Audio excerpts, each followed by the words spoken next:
Hello, everyone. Thank you so much for joining me as we discuss mindfulness. My name is Keith Mitchell, and again, like it's a pleasure to be here for the 2021 Summer Fest presented by the NFLPA.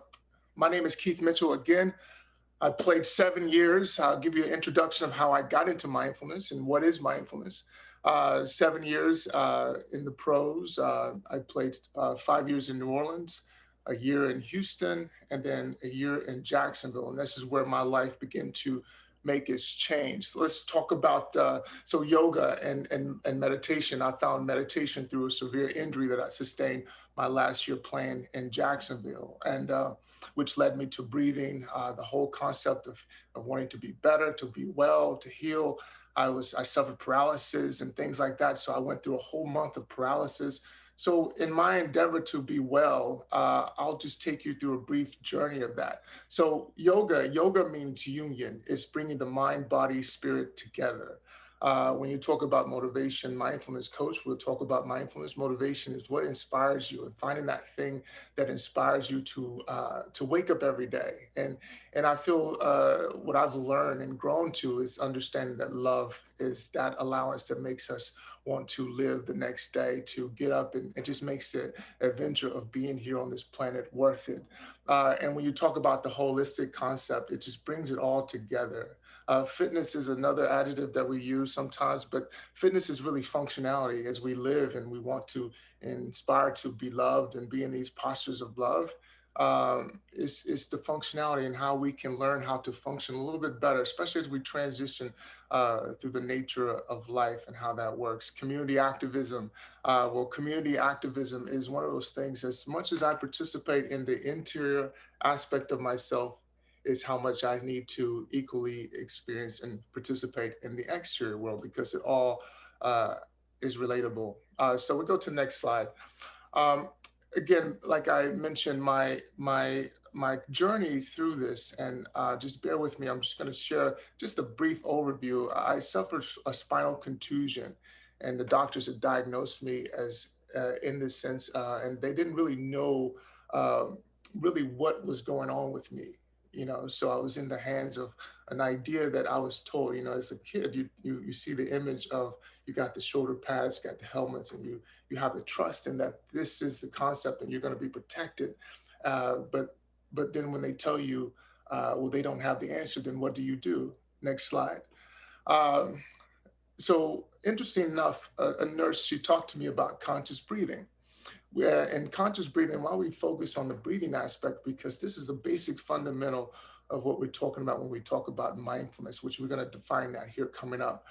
So I learned conscious breathing from the standpoint of just realizing the experience and realizing how I could calm and connect to the emotional body to process what was going on. Next slide. So before we even get into the spirituality talk, because a lot of times spirituality can be distorted. My father's a preacher. I come from the background of Christianity, and so many different things can be, because we've kind of been conditioned one way, meaning we were exposed to it and they define certain things for us.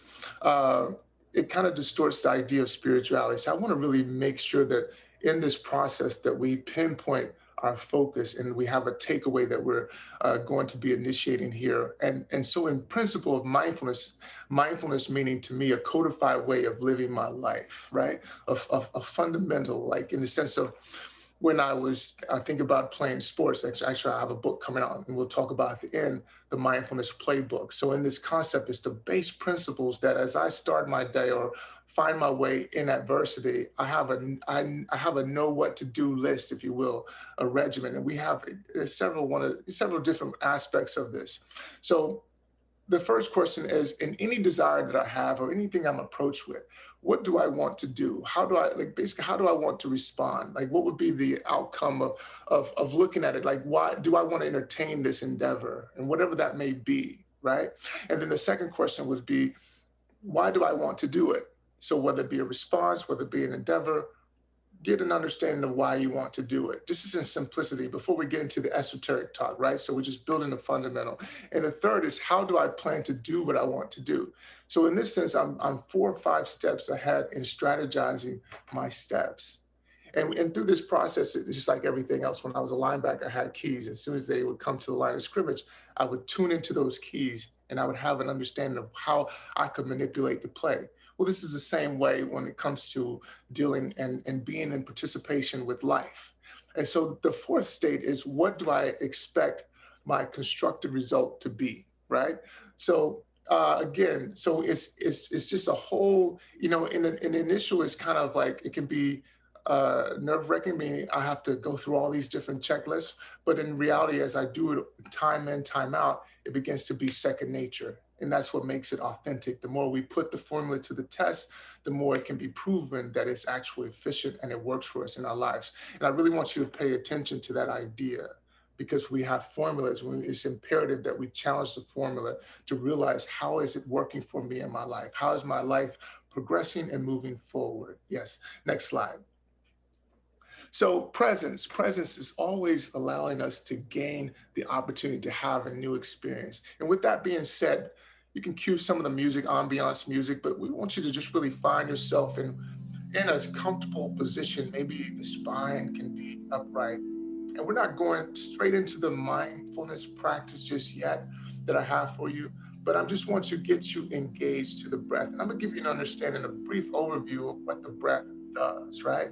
And what it offers us, right? Because as an athlete, I had all these ideas about myself as a being, right? But I didn't understand the depth. So I want you to just focus on inhaling through the nose and exhale through the mouth. Just slow all that down. I shared a lot of information in the beginning, right? Just want you to kind of just bring it back to center. So big inhale and exhale. On the next inhale, we're going to hold it at the top. So big inhale, inhale, inhale. Take all that prana, that chi, that life force that we get to breathe into our bodies, to nurture it with the breath. And we're going to hold that breath at the top. So just hold that breath at the top. So big inhale. Hold, hold, hold. And exhale, side all the way out. And I want you to notice the shift. I want you to know what changes in your body and your mind. Just that simple dynamic breath. Like I was sharing with you earlier, and I'll go into some of the things. And just really, as have had ideas in meditation, allow those ideas to just go away. Just put that in the corner, right? And allow ourselves to have a new experience. Sometimes we can have premeditated idea about what it is we feel we're going to experience. But I want you to put all that to the wayside, and I just want to go into the basic fundamentals of breath. So on the inhale, the diaphragm pushes down. On the exhale, it pushes up. This is what happens through this mechanism, right? Because we can know all these physical attributes. We can know how the body, how to run it, push it, but the depths of it is what gets the understanding of the tool. And something, breath, so simple, but so vital to our development. And I just want to take you through this journey of the breath. So as you begin to realize, we breathe about 10,000 breaths a day. And so what happens is the heart, the lungs, they move naturally. So they don't really need your participation in moving these areas. But what needs your participation is the liver, the kidney, the intestines, and things of that nature. This area begins to be stagnant over time, with the still expectancy that we feel our heart is to circulate all this nurturing, the blood and so forth throughout the body. But not so. So as we get older, we have to transition our thinking to it to allow uh, the mechanisms to work for us. Really, when you talk about biohacking, it's manipulating the body to allow it to work for you. And so let's go into it. So breathing. So the emotional body manifests the physical elements or the dis-ease that happens in the body. So in the liver, we have the emotion of anger. In the kidneys, we have the emotion of fear. In the intestines, we have the emotions of worry. And even if you go into the heart, lungs, and so forth, you have the idea of grief, in particular the masculinity on the planet, or the masculine, how we were raised in the sense of the man component. Really, as I do the research on how and why men die younger than women, is because we've been learned to compartmentalize things. So we don't express it, we don't let it out, we just hold it in our bodies. And this is what begins to deteriorate the liver, the kidney, intestines, and so forth. This is the base principle of how disease begins to fester in the body. So simply by just breathing changes the whole game of how we're functioning as humans, right? So even when you talk about breathing as a response, even to put that to the test of those questions I asked uh, initially, uh, when you talk about breathing, I begin to realize a processing mechanism, right? When you talk about alkalinity, it's an ability to allow my body to process what is happening. It's a fuel of intake. You talk about breath, really is the vapor of a solid that we're familiar with, we call food, the liquid form water, the vapor form air, oxygen. So we get to nurture our bodies with this substance that drives us to be, right? So on the inhale is who we think we are, on the exhale is who we truly are. It begins to take over. Just breathe that in as a thought. Just realize that thought. Yeah.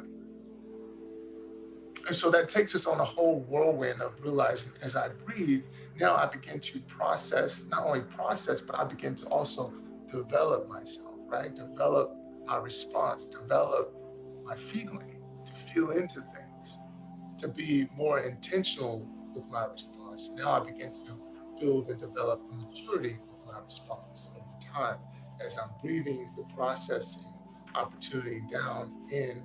As I'm journeying through life, I get to again build this maturity to my response. And then on the back end, I get to also formulate an emotional vocabulary, I like to call it. So I begin to realize a vocabulary that articulates what it is that I want to articulate and speak. I call it speak my truth to the world and to the opportunity and to the situation. So now through this process, I begin to be what? A better problem solver. Through this process, I also begin to be more relatable. I can actually begin to realize the relationship within me, to realize the relationship that I can have with others. How many of us are familiar with the base principle of how we relate to ourselves relates and actually goes out and relates. It's the tool that we go out and relate to the world with. So that compassion, again, to realize now I've put it in your mind. Now I understand breathing. Now I understand these dynamics. And so now I'm responsible for this within myself. It changes the whole game. So for me, when I was going through the paralysis, what really liberated me through the experiences, I didn't have to be the victim anymore because I could participate in my own healing. And what healing can look like for you that are listening, it can look like, it can be obviously physical elements or things of that nature, our health, but it also can be the relationship that we're formulating with ourselves, the relationship that we're formulating with others. Again, back into the other aspects of it, we can begin to be better problem solvers. And on another thought, we can also begin the curiosity of questioning. When you talk about quests, you break down the word question, it puts you on a quest, the curiosity of the journey of life, and to be curious about what it is that's happening within you. For so many years, I pushed my body physically, but I never asked the question of realizing how does it work? So that curiosity creates substance over time. Because now I begin to realize, well, what am I fueling myself with? What foods do I take in? And then what people do I associate with? There's a whole progression of this dynamic that's taking place, which equates ultimately to a self worth. And so we begin to build that dynamic in us. Again, we were unfortunately not taught this as youth. It wasn't passed down to us. And so we're learning this on some cases the back end. I started my practice 17 years ago.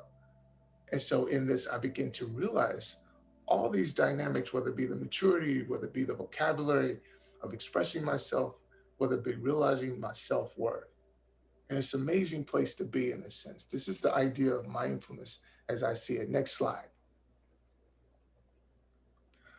And the breathing of aspect is, again, so fundamental when you talk about spirit, because everything has spirit. And, no matter what your age is, if you have a breath, you have an opportunity. It is the biggest defense that we have, which we call our immune system, our senses, our intelligence for how we're to navigate this plane. Next slide. So the question creates curiosity, as we talked about that. Next slide. So we're going to go into, back to the question and the curiosity, though. It's very interesting that you dive into that. And, I have a talk that I do is the reason why we can't just love. And there's reasons why, a lot of times we go and we hear motivational talk and we hear this speak, and then we come back and say, I just want to love. Like when I was coming out of my paralysis and, for years from high school, college, pros, putting my body through this experience, this exchange that I thought, and I had an idea that it was love. And it was to my comprehension of what love was for me at that time. But my body didn't receive it as such, right? Because it was taking a beating. And so now over time, I'm coming back, oh, I just want to love. But I didn't have that kind of rapport with myself to realize that trust from my body to itself, which is very interesting, right? Because it was a really mind-blowing opportunity for me to realize my body did not trust me. And for so many years, I had put it in harm's way, you know? And so the rapport wasn't established. And this is why I really want to go into the fundamental of just simply breathing and moving through the emotional stagnation that we've accumulated over time, because we were never taught to release trauma. We were only taught to compartmentalize it. So when people talk about the let go, this is really what we're developing. And when you realize the breath, even in meditation, I teach the dynamic of not really focusing on the letting go in your mind cerebrally, but I want you to focus on the breathing. And through the fundamentals of breathing, everything that's sitting on your mind will begin to dissipate. That's the yoga. That's making the meditation a tangible into your life, because fundamentally, yoga is just breathing and moving, right? So in this sense, I want to go into a mindful practice, a mindfulness practice. And let's even break down the word mindful, right? Mindful, mind is full, right? Mind is full. Because the mind is taking in so much information, like billions of bits of information. And so whatever comes in has to come out, and some of the things we're putting in intentionally, and some of the things is just random. It's picking up different spectacles and it's processing what that is, right? Which is so amazing, because when you think of the human capacity, you talk about transformation, well, how we begin to even tap and access our greatest potential, which is another talk I talk about. And what is your greatest potential? And even in sports, we had this thing, we would talk about getting better every day, right? As an athlete, because an athlete in this case is a character, right? But what we have come to find is the reality is the human with the capacity to be an athlete, the human with the capacity to be a doctor, a lawyer, a mother, a wife, whatever you choose to have that capacity, but it doesn't define you. There's another thought. A lot of times we allow the circumstance to define us. And therefore, when that circumstance goes away, meaning my athletic career goes away, then I'm lost. I didn't build the human compartment or the human component of it. I built the character part of it. So we want to invest in the human development with the capacity to do these certain things. So when these things do transition as life presents itself, whether your mother and your kids grow up and they go and they leave the house, or whether you're in a relationship, marriage, that moves to and transitions to another way of being, you don't lose yourself in this process. I am the human with the capacity to do great things, to participate in great things. Therefore, the human begins to be the new athlete or new version of the athlete. And the game begins to be our lives and how we participate in it. So the whole mechanism, I want you to really take in how it begins to change. And we're changing that cerebral with our minds, right? Because we have to begin to see it and to realize it. We have to do the thought to realize the question, to realize and manifest the response. So, in this sense, I want you to identify three limiting beliefs. And for sake of time, I want you to not really go into, what I've noticed and past. If I don't have the time to be with you, like one-on-one longer, we have to go into I don't want to go into like if you've had a molestation or rape or things like that. I want you to keep it more just in a simplicity, whether it be a limiting thought about insecurities, your voice, your intelligence, your looks, like something like in that sense that you had a limited, whether even just being an athlete, something, and not only able to be something else. I just want to really make that put that awareness on your mind. We want to cover those things, and there's some extreme cases that humans we participate in. We don't have this schedule in this particular segment to go into that. I really want to keep it on that plane, sir. Yeah. So if you identify those three, three limiting beliefs, yeah. So we pick one. I give you some time to realize that. Again, I give you some examples. It could be intelligence. It could be uh, height. It could be whatever. It could be whatever limiting belief you could come up with that we're able to fit in this module today, right? And as you're thinking about that, I want to do a timeline practice today. And so, what a timeline practice is you sometimes people see their right to left as right being future, left being past. Sometimes some people see as up being future and down being past. However, you see your timeline, I want you to begin to envision that. Yeah.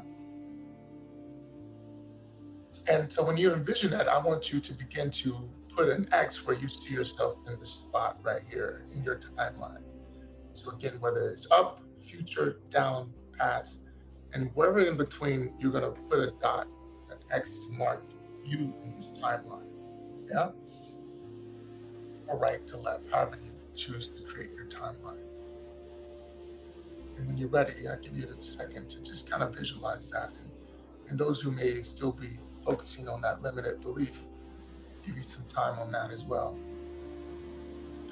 As you've identified yourself and you put this X in your timeline, I want you to position yourself to see as the observer. We talk about invitation, to be able to observe yourself in your timeline on your spot. And just begin to observe yourself in this setting. It's like if you're in a chair and you're just doing a 360 analysis of yourself as you're sitting, wherever you're sitting. And if you're driving, this is not the time to be doing this exercise.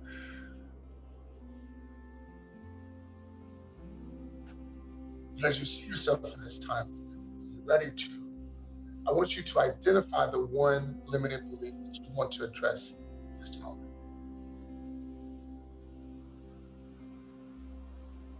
And after you identify that one limited belief that you want to address, you want to go back into your timeline and to realize where you got this idea, where you picked this limited belief up from.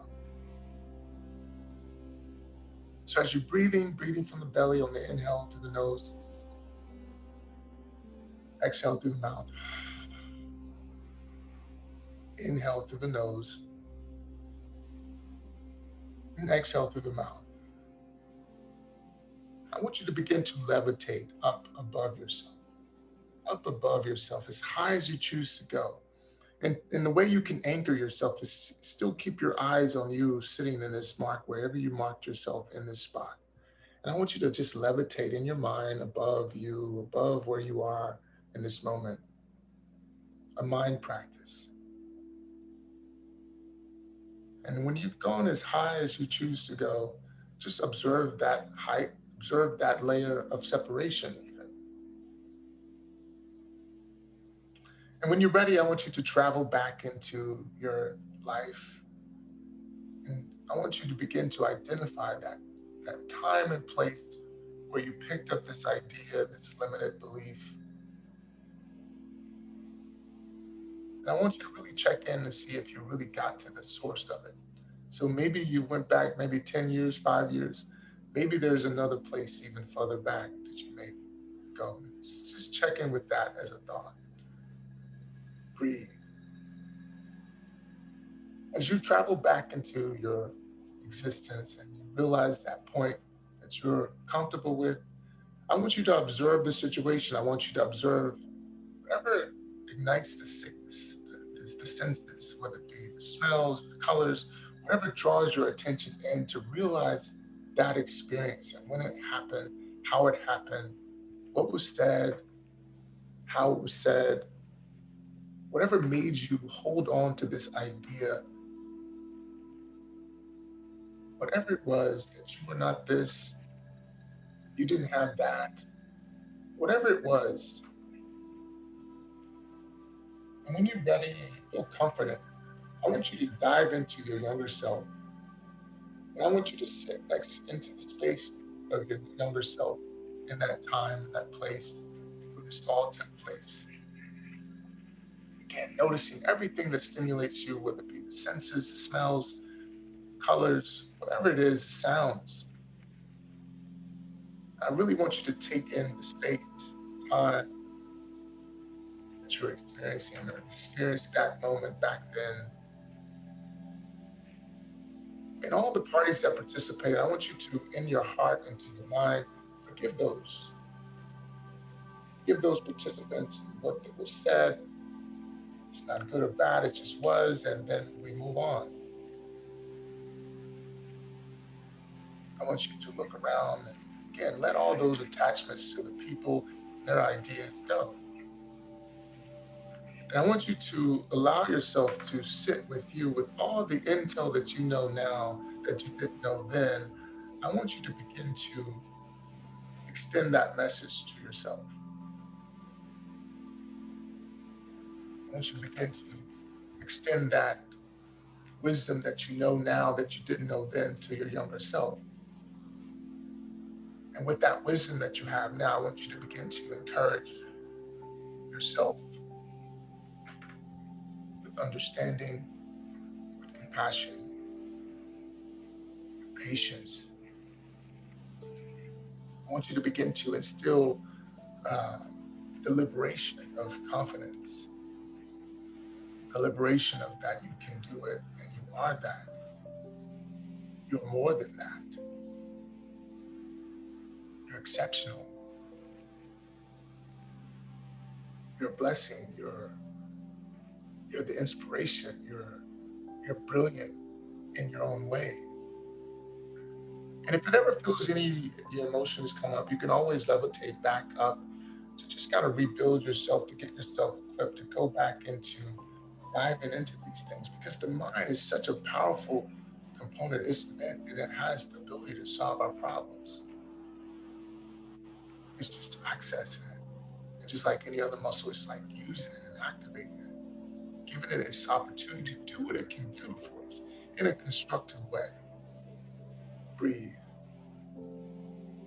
And when you've had enough and you've gotten closure there in that point, I want you to just levitate back up over your younger self, observe the scene again, and when you're ready, allow yourself to just make that transition back into that mark where you've fixed yourself and marked yourself the spot where you are this moment. And when you're ready, you can allow yourself to move back into you and just notice how you feel. Notice what changed, what came up, observe it. We don't have to attach to it. It doesn't have to. You don't have to attach an emotional idea to it. Just be the observer, no judgment. Just be with it. Next slide. And when you're ready, you can open your eyes and just notice how you feel. And I say, you in my classes, I always talk about notice how you feel because it's just a question of checking in. We sometimes develop this thing that have high level of pain tolerance. I, I can take a lot of pain. And what we're realizing as you begin to decode that is like when we lose the idea of feeling, we begin to lose our humanness. Our humanness is empathy and compassion. So it's important that we feel. We must learn how to translate the feeling. So which leads me to my next question. What's possible for you? When I left the hospital, the doctors didn't know if I would walk again. After the brutal uh, life of and career of playing in the National Football League, the likeliness of me being able to do some of these yoga postures that you see here, um, no one thought I could or would be able to do some of these things. So when I want you to really dwell on this concept, what's possible for you, sometimes we give the power to ideas, constructs, and things that begin to be our limitations. And, we don't have to do that because we can define what's possible for us. And what that can look like can be phenomenal. What's possible for you? Next slide. Again, I talk about being more human. And again, as I go into meditation, the meditation that I teach is not that you have to be the one who let goes the mind so efficiently. But in my class, the best meditator is the one who breathes the deepest. The best meditation student in my class is the one who breathes the biggest, best. The one who breathes the best is the best meditator. And again, all those other things will dissipate. But as I go in, as the observer, I realize a very interesting thing I want you to really focus on. As I go in, it naturally takes me back out. And this is why I have this slide, because the world is the container in which we live, and the love that we want to experience with ourselves, with others. We have to participate in the exterior world. We have to know something about the exterior world. That same curiosity that we're asking ourselves to realize what happens when we breathe is the same curiosity that we must ask the world as we're participating in it, to getting some detail of how we can participate equally, all of us included, to make this container a better living experience for all of us. It's a very interesting idea that I really want you to focus on. And what I've learned is, so again, the same and equally like I stated, the participation I do internally is the same participation I do externally. Next slide. And that's my lighted up foundation. And again, like, we can find strategic ways. I have this new idea of competitiveness. We were taught in sports to compete every day. And the new term that I've, I've changed for the competitive idea is cooperation. And so in cooperation, we realize how we can do this thing together, how we can lean on each other to be, again, the teammate of the human. Like the human idea is the new athlete. And the life experience, the life as we see it, is the game that we get to participate in. And how can we begin to realize allies as um, a new idea around, or as teammates? Yeah. And what's possible for you? Next slide. Yeah. So, again, as you're in this meditative state, allow yourself to just kind of come out. And I wanted to leave some time for questions. Um, if anyone wanted to share, maybe you can tone down the music a little bit, um, and just realize any questions that we may have. Um, mindfulness is a very, or even this dynamic is vulnerability. This dynamic is a little bit out. When I first got into this, and I have a list of things when you talk about what's possible for you. It's like I never thought I would be doing these different things. I never gave myself a chance. I only gave myself a chance to be an athlete, you know? And so And so the rest of the world or rest ideas of what was possible for me would never thought. So how can we find peaceful time in our busy day, in our busy schedule? Well, peace is a consequence, right? And so with peace being a consequence, it's a lot of cooperation that we must do to realize that in ourselves, to have and realize that as a consequence. So my schedule, so what do I prioritize? And I would suggest to you to prioritize your sanity, whether it be simply by just breathing in the start of your day. And what you'll find also types of concepts of stress. Stress is what we're consuming. I was learning nutrition under Dr. Sebi, and so I've been a vegan for 8 years. I never thought, I'm coming from Texas, I never thought I would be a vegan, but when I realized how the stress on my body from eating certain things, and I'm not even suggesting that you become a vegan necessarily, but you can structure the way you eat and when you eat and the portions of how much you eat. So that stress can dissipate in the body. So the body's not put under that kind of stress. At certain times you can eat that's more favorable for you, that can work more naturally for you. So then the consequence of that can be a more peaceful setting, a peaceful situation. We love to practice meditation more. Are there any good books I should try? Well, my book, I have a book coming out called the Mindfulness Playbook that's coming out. Next slide. I would love for you to see that as an aspect of a book to read. I also have meditations on my website. There's another book that I really moved me in a certain way, called The Art of Loving, by Eric Fromm. And it's begin to realize, and it begin to realize a practice of studying myself. As I look at meditation, I look at it as a film study. I get to study myself and how I navigate. And just like you see the biases that happens in sports, like, the guy saying, I caught the ball, but he didn't catch the ball. Or I didn't commit the penalty, but you go back in the film, you committed the penalty. It's an idea of realizing that biasness and how it sits in ourselves. And in a lot of cases, we're not truthful with ourselves. So through this film study of being the observer and realizing how I've, been thus far, I can begin to um, realize my truth. So Eric Fromm, The Art of Loving is a good book. Does music help you soothe the mind?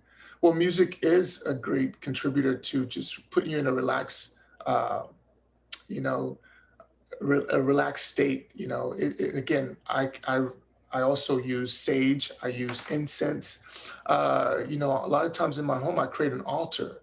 You can create an altar. You can create a ceremony, wherever you want it to be. Make a room a ceremonial space. So no matter what kind of chaos is going on in your house, when you need to escape and go, you can be in that place.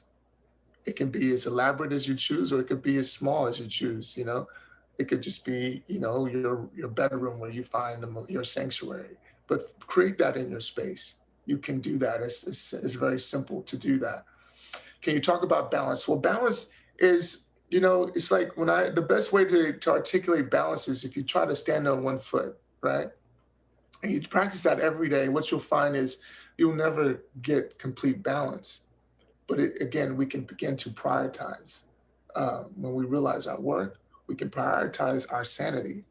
We can prioritize our peace. As someone asked the question earlier, we can prioritize us. Why? Because if we don't show up, then then we can't work our magic. The way you can make and work your magic is you have to be in a state of mind where you're efficiently functioning.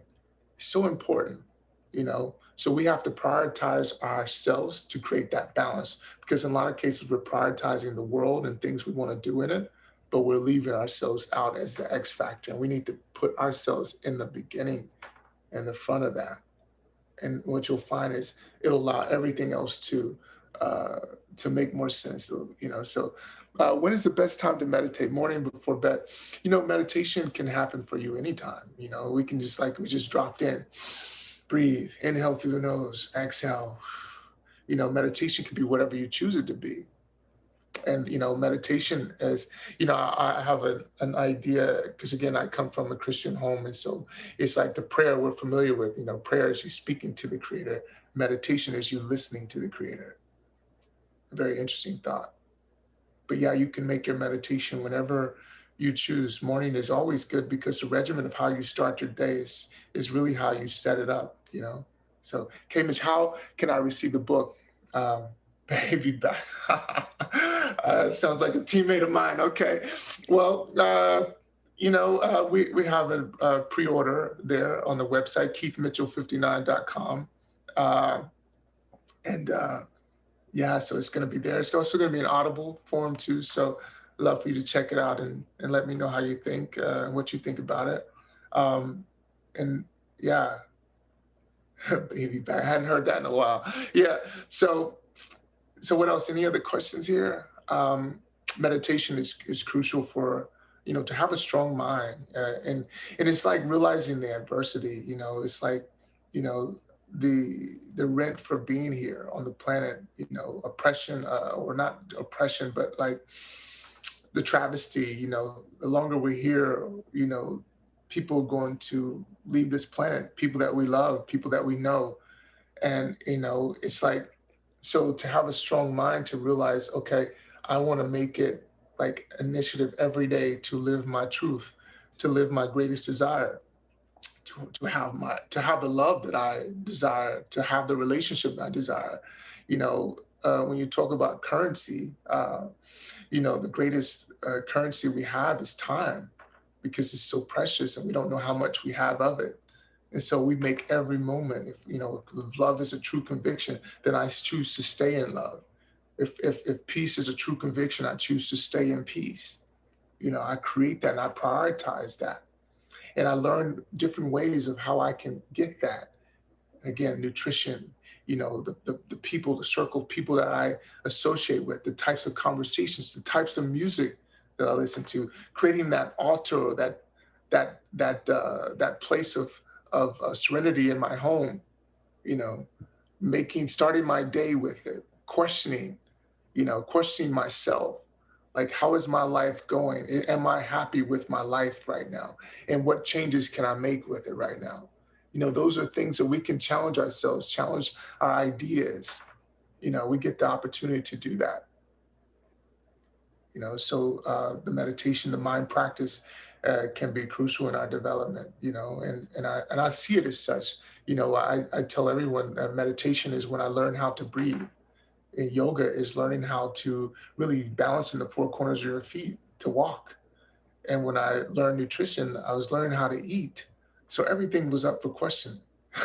Because as I had done so much in my life, I didn't know those basic fundamentals. But when I learned those, all that you see, the things that you see that I've been able to do, whatever that is, it's because I've given myself an opportunity to be more than I've ever thought I could be, to put myself in a position to do so, to have those tough conversations with my mother and father, to release those wounds, and to heal that trauma, the misunderstandings, things of that nature. Those things that we can do, we can create that for ourselves. But we have to trust the process. We have to put ourselves in the game. And in the game is, how can I live a life inclined to the ideas that I desire, the love that I desire? Because if we don't have an idea of love on the planet, some form that's fulfilling us, that we can have and engage with, well, what's the point of being here? We're not here to just make money. We're not here to just like see how much I can control and own. We're here to have connectivity. And that connectivity is really connecting to ourselves. And by connecting to ourselves, it's going to expedite us being able to connect to others more strategically. Yeah, it's a beautiful opportunity we gain as humans, realizing the real game and our real participation, the real athlete, the human, in the game of life and our participation in it. Yes. So just a couple breaths. We got a couple seconds. Just want to just sink in, allow yourself to process all this new thought maybe that you're engaged with. And as I'm connecting to you, My name is Keith Mitchell. You can find me on the various social media handles. Keith Mitchell 59 is the Instagram, and Keith Mitchell 59 is the website. Thank you so much. Namaste.